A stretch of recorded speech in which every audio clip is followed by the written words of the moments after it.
আসসালামু আলাইকুম বন্ধুরা, আশা করি ভালো আছেন। আমিও ইনশাল্লাহ ভালো আছি আপনাদের দোয়ায়।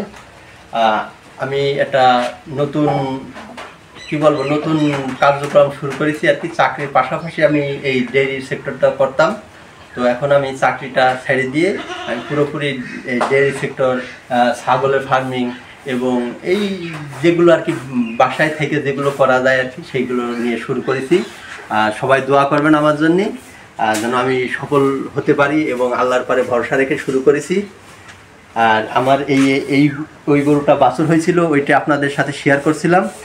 পরবর্তীতে এইটারও বাছুর হয়েছিল, কিন্তু আবহাওয়া এত খারাপ ছিল যে বৃষ্টি এত পরিমাণে যে ভিডিও করতে পারি নাই।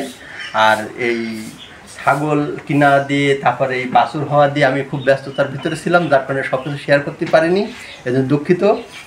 এখন থেকে ইনশাল্লাহ প্রত্যেকটা আপডেট আপনাদেরকে শেয়ার করব।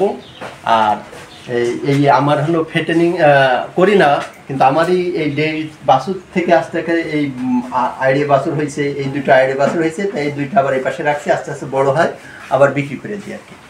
তো আর আমার ছাগলেরগুলো আপনাদের সাথে শেয়ার করব, আসেন। ইনশাল্লাহ ছাগল কিনছিলাম 9টা। এই আবহাওয়া এই বৃষ্টির ভিতরে কেনার থেকে এই জায়গাতে একটা শিক্ষা নিয়েছি যে বৃষ্টির ভিতরে কীরকম ছাগল কিনতে হবে, কীরকম কী কিছুটা ভুল হয়েছে, সেই ভুলের থেকে শিক্ষা নিয়েছি। যে 9টা ছাগল কিনছিলাম, এখন 3টা ছাগল খুব ঠান্ডা এবং কাশিতে 3টা ছাগল মারা গেছে আর কি। এই 3টা ছাগল মারা যাওয়ার পরে আমি হতাশ হইনি, কারণ আবহাওয়া এতটাই অনুকূলে অনেকেরই ছাগল মারা গেছে।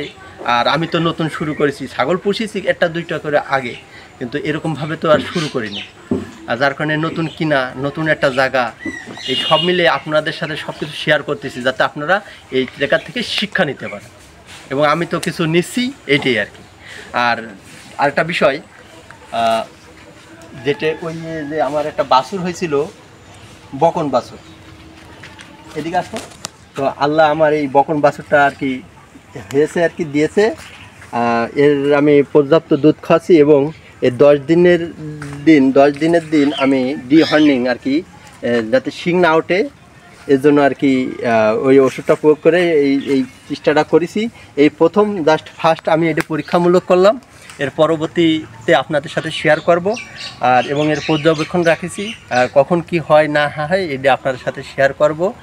আর এর পাশাপাশি আমি কবুতরও কিনেছি, কবুতরের ঘর কিনেছি, এইগুলো আপনাদের সাথে শেয়ার করব। আর আমার জন্য আপনারা দোয়া করবেন, কারণ আগে চাকরির পাশাপাশি করতাম, এখন চাকরি ছেড়ে দিয়ে পুরোটাই করেছি। এবং আশা করি আল্লাহর পারে ভরসা রেখে শুরু করেছি, ইনশাল্লাহ ভালো হবে। আর এইটা কিভাবে কি করতেছি সব কিছুই আপনাদের সাথে শেয়ার করব। আর এই চ্যানেলটি যদি ভালো লাগে থাকে তাহলে সাবস্ক্রাইব করুন এবং শেয়ার করুন। আর কমেন্টসে কিছু জানতে চাইলে কমেন্টস করবেন, এবং আমি সবগুলো কমেন্টসের রিভিশন করার চেষ্টা করব। আর ভিডিওটা বড় করতে চাচ্ছি না, আজকে এই পর্যন্তই। পরবর্তী ভিডিও দেখা হবে ইনশাল্লাহ। আসসালামু আলাইকুম, সবাই ভালো থাকুন, আল্লাহ হাফেজ।